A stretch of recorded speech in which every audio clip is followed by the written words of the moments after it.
Magandang gabi po, mga kabikay. Welcome po sa ating Barangay Kapre. Ako po muli, si Boy Kapre. At isa na naman pong kwento na mula sa tunay na pangyayari ang ating ibabahagi. Pakinggan natin. Taong 2010, nang sumama ako sa katrabaho kong si Leonard, pauwing probinsya.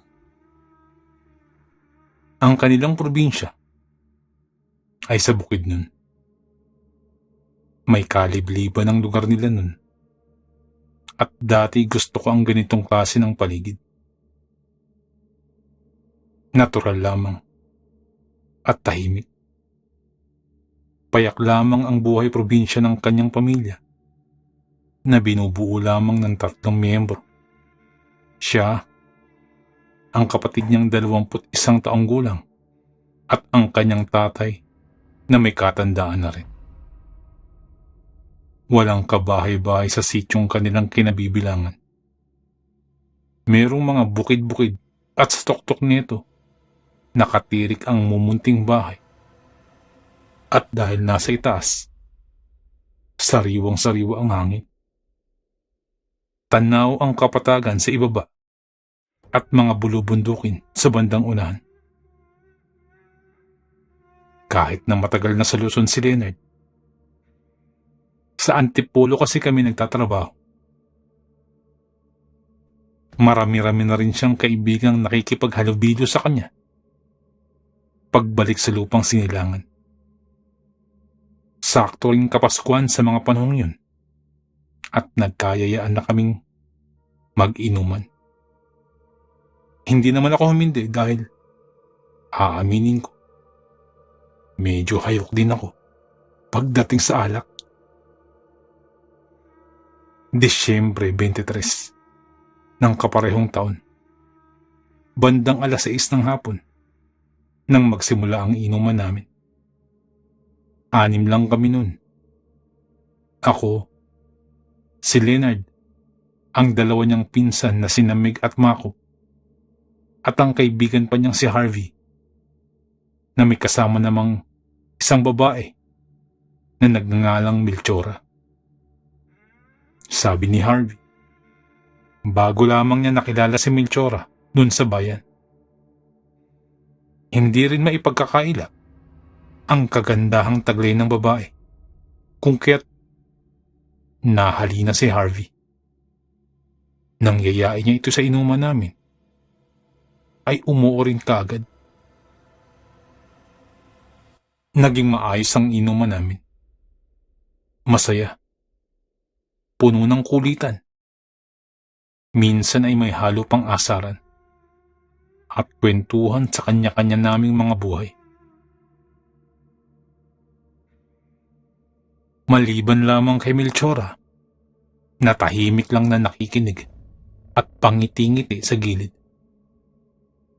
Kinulit namin siyang magkwento, pero hindi nagpapilit kung kaya't umiikot lang sa aming 5 ang usapan.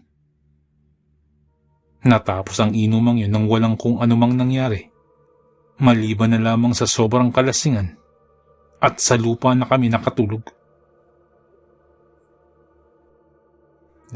Disyembre 24, Bispiras ng Pasko.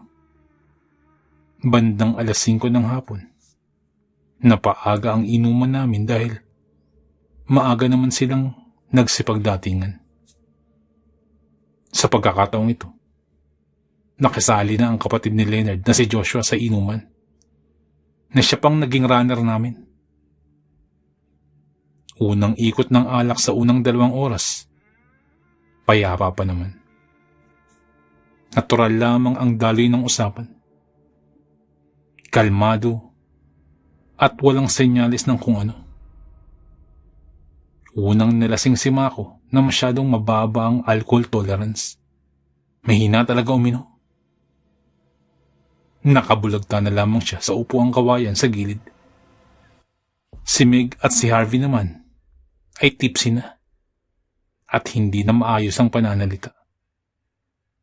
Si Leonard ay ganun din, pero tudo pa rin sa pagtagay. Ako naman na bahagyang umiilag sa pag-ikot ng baso ay hindi gaanong natinag. Nagkunwari lamang akong lasing pero ang totoo ay hindi talaga. Naparami kasi ang inom nung nakaraan at nahihiya akong malasing ulit, lalo na't bisita lamang ako sa lugar. Pumasok na rin sa loob ng bahay ang kapatid ni Leonard upang makapagpahinga. Sa labas naman, kami na lamang 6. Nang matumba na ang lahat, napansin kong parang may kakaiba sa paligid. Iyon bang may malakas na presensya na nasa malapit lang, pero hindi ko mawari kung nasaan ba talaga. Nakapagtataka pero ang paningin ko ay dumapo kay Melchora na pangiting-ngiting nakaupo sa tabi ni Harvey. Pasimple pa siyang uminom at ilang sandali pa'y tumayo at naglakad palayo. Tatawagin ko na sana siya, pero na-distract ang aking atensyon sa mabahong amoy na hindi ko alam kung saan ba nanggaling. Amoy bulok na karne na para ding sunog na kable ng kuryente. Ganoon ang amoy. Hindi nawala ang amoy at nanatili sa mga sumunod na sandali hanggang sa napapatingala na ako sa biglaang paghiyaw ng kung anong nilalang sa himpapawid. May kadiliman ang gabing yun, ngunit kahit papano ay nababanago ang nilalang na palipad-lipad sa mismong itaas namin. May malalapad itong pakpak. Base sa nakalaylay na buhok nito, isang babae ang lumilipad. Subalit ang nakakakilabot pa ay putol ito. Wala ang ibabang bahagi ng katawan. Sa punto ring ito, mas lalo pang tumapang ang napakabahong amoy. At sa sandali ring yun, wala akong ibang nagawa kung hindi manginig sa kinauupuan hanggang sa maihina sa salawal. Hindi ko rin maiwanan ng tingin ang palipad-lipad na nilalang.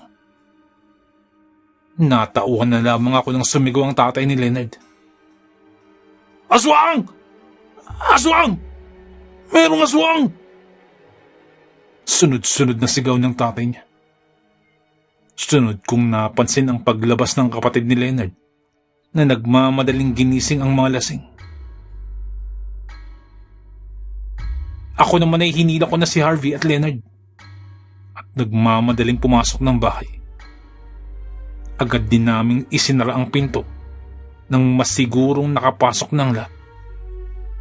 At dahil lasing ang iba, kaming 3 lamang ang nagsalo sa takot. Ako, kapatid ni Leonard, at ang tatay nila na tinuturuan kami sa kung ano ang gagawin. Pinakuha niya kami ng katas ng katawan ng suha na nasa likod ng bahay lamang. Hindi ko alam kung para saan yun, ngunit napasunod na lamang ako. Si Joshua ang kumiskis sa puno ng suha para makakuha ng katas na maingat niyang isinilid sa dalang tasa. Hindi naman ako mapakali at patingin-tingin sa paligid dahil palipad-lipad pa rin ang aswang. Kamuntikan pa nga akong mahulog sa bundok. Mabuti na lamang at nakakapit ako sa puno, sa gilid. Nang may makuha ng katas, agad kaming pumasok sa loob pero bago pa man ako makapasok, nahawakan pa ako ng aswang sa damit. Todo ang pagkapit ko sa pinto sa sandaling yan. Mabuti na lamang at mabilis si Joshua at nasaksak ng bitbit na kutsilyong aswang. Sa puntong yun ay wala akong naririnig kung hindi ang malalakas na kabog ng aking dibdib. Ni hindi ko nga maituwid ang mga daliri ko, dala ng panlalamig at panginginig. Akala ko'y katapusan ko na. Ilang sandali pang lumipas ay kumalubog na ang bubong. Kakaibang aswang na yun dahil parang gusto na niyang maalsa ang buong yero para lamang makapasok. Bahagya pang nayinig ang bahay na gawa lamang sa kahoy at kawayan. Hindi na rin kami tumunganga pa dahil naging maingay na rin si Tatay Asyong na napansin kong kumuha ng boteng may kung anong lamang dikido. Inihagis niya ang laman nito sa bahaging nasaan ng aswang. Napapansin ko ring may binibigkas siyang mga salitang hindi ko naiintindihan. Baka dasal ito na pangtaboy. Ngunit hindi nadala ang aswang. At mas lalo pa itong naging mabalasik. Binabangga na ang dingding. At pati ang yero ay nayuyupi na. Nahulog pa ang mga marurupok na haligi ng kahoy. Nang hindi pa rin umalis ang aswang, kahit anong pagtaboy ang gawin ni Tatay Asyong. Pinagising na niya sina Leonard upang makatulong. Ginising sila ni Joshua sa pamamagitan ng pagbuhos ng tubig sa kani-kanilang muka. Agad naman silang napabangon. Nang marinig ang salitang aswang, kaagad ding bumalik sa wisyo. Sa utos ni Tatay Asyong,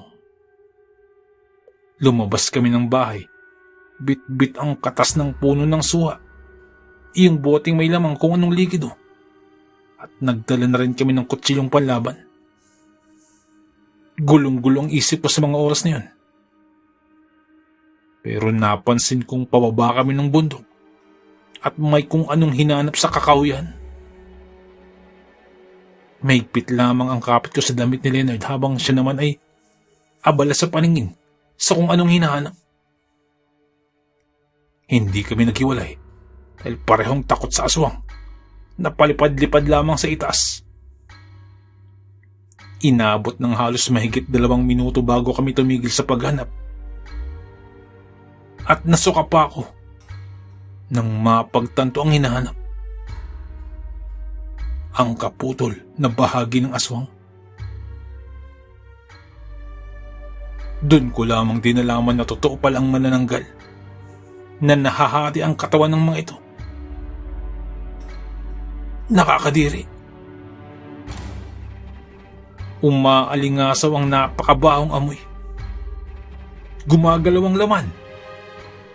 Parang uod na gumagalaw ang naiwang bituka. Bahagya ring umaaso at tapos sobrang nakakakilabot. Natagalan pa kami sa gagawin dahil nagtutulakan sa kung sino ang lalapit sa kaputol na katawan. Pinagpasapasahan pa namin ang mga daladala namin dahil walang gustong lumapit. Sino ba naman ang lalapit sa kaputol ng katawang yun? Ngunit sa huli, si Joshua ang naglakas loob na lumapit.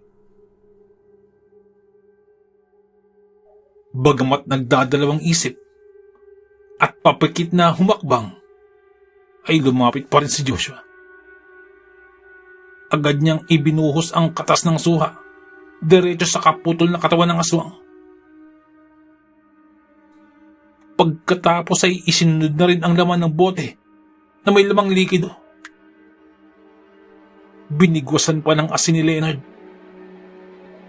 Pagkatapos ay sinunog. Napansin na lamang namin na paparating na sa aming gawi ang aswang.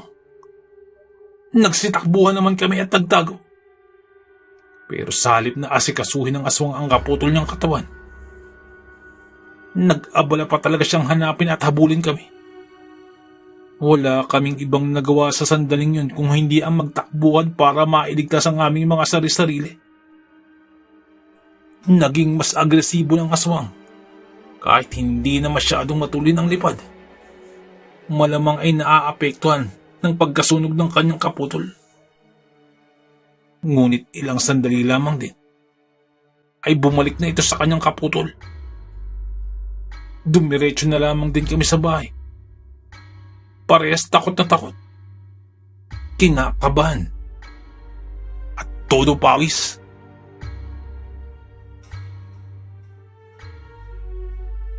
Naririnig pa namin ang hiyaw ng aswang na pagkalipas ng mahigit 10 minuto ay bigla na lamang ding nawala.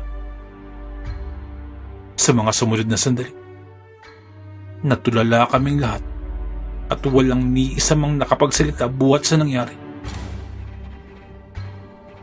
Lahat ay gulat at hindi makapaniwala, lalo na nang maisip na si Melchora ang aswang na yun. Makalipas pa ang ilang mga oras, gawa ng hindi makatulog, lumabas kami. Ewan kung anong pumasok sa aming mga isipan. Nang lumabas kami at puntahan ng kinaroroonan ng kaputol na katawan ng aswang kanina, nanginginig pa ako sa mga sandaling yun, kahit nawala ng senyalis pa ng aswang. Pagdating namin sa kakawian sa ibaba ng bundok, wala na kaming naaabutan.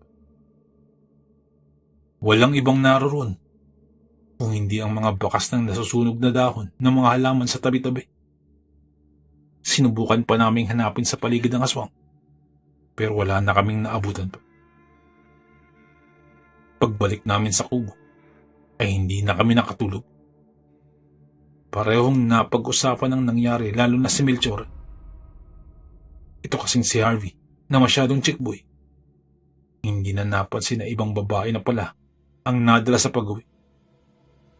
Pero kahit na ganoon, nagpapasalamat pa rin kami dahil walang napuruhan sa amin. Kinabukasan mismong araw ng Pasko, pumunta kami sa mismong bayan. Doon talaga, sa kung saan nakatagpo ni Harvey, si Melchora. Nagtanong-tanong kami ron kung kakilala ba nila ang babaeng inilarawan at hinahanap namin. Ngunit ni isa sa napagtanungan namin ay walang nakakaalam. Umuwi kami sa araw na yun na walang nadalang kaalaman patungkol sa babaeng aswang. Magmula rin nun, hindi na nagpakita pa si Melchor. Hindi ko na rin alam kung lumitaw ba ang babae sa paglilipas ng mga panahon, sapagkat bumalik na ako ng Antipolo upang magtrabaho. Hindi na rin ako sumama pa kay Leonard sa tuwing uuwi siya sa kanila, kahit na inaaya niya pa ako. Nadalaan na ako sa nangyari at ayaw ko nang dagdagan pa ang ganong karanasan ko.